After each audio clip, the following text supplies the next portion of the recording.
असलाइन ने भगवान बुद्ध से कहा,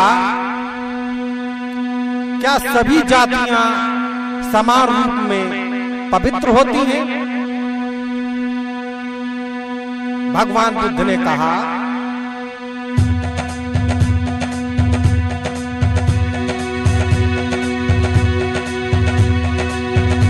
क्या ब्राह्मण की स्त्रियों को जैसे प्रसव वेदना होती है, क्या उसी तरह से नीच वर्ग को प्रसव वेदना होती है?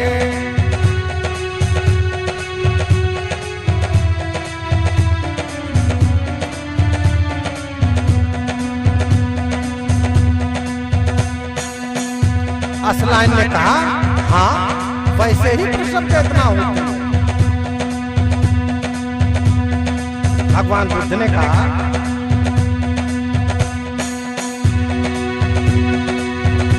क्या मर के ब्राह्मण नीच जाति में जन्म नहीं ले सकता है? क्या नीच तेरे घर पैदा हो तो उसे रोक तू सकता है?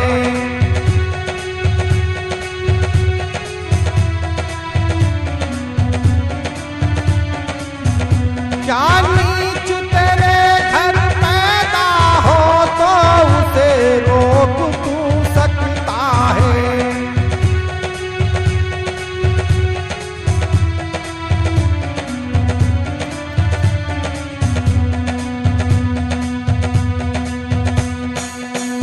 असलाइन कहने लगे, नहीं हम रोक तो नहीं पाएंगे।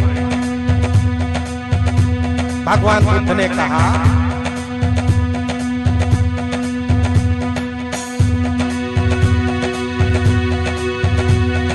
ब्राह्मण घातक चोर लफंगा और कलंक लगाता हो,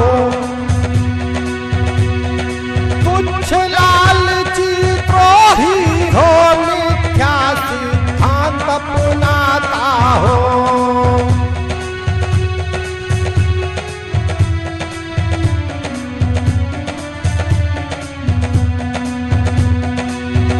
वो तुच्छ लालची द्रोही हो, मिथ्या सिद्धांत अपनाता हो।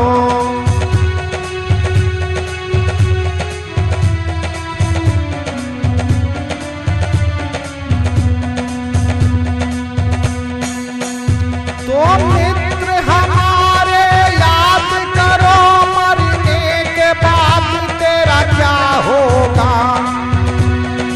और जात की तरह तुम्हारा दुख में मित्र जन्म होगा।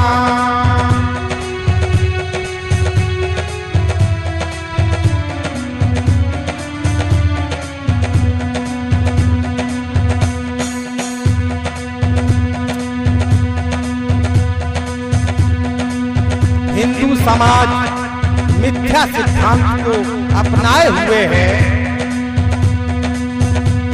इससे उसे नर्क भोगना पड़ेगा। मिथ्या सिद्धांत बहुत खतरनाक होता है। मृत्यु के उपरांत व्यक्ति राक्षस शैतानों और दुष्ट आत्माओं के पल्ले पड़ता है। भूत प्रेत से बहुत परेशान करते हैं।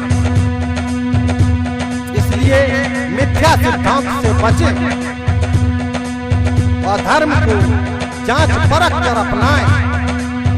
ये ठीक नहीं है कि हम जिस समाज में पैदा हो गए हम उसी धर्म को मानेंगे। ये तुम्हारे लिए नुकसानदायक है।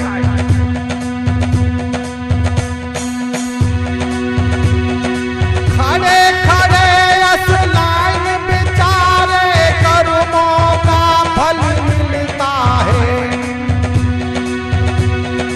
जैसा कर्म करे दुनिया में वैसा ही फल पाता है।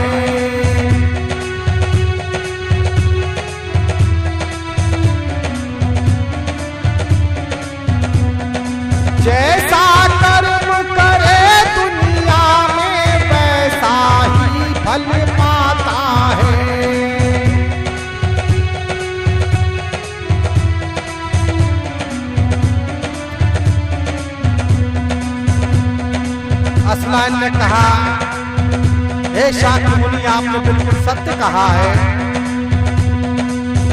कि मरने के बाद हमारे बस की बात नहीं है कि हम ब्राह्मण परिवार में ही जन्म लें, न मालूम कहाँ जन्म हो, और हमारे परिवार में कोई छोटी जाति का भी पैदा होगा तो हम उसे रोक तो पाएंगे नहीं। असलाइन ने माना कि मिथ्या सिद्धांत हमारे हित में नहीं है, और असलाइन भगवान बुद्ध के चरणों में गिर पड़ा।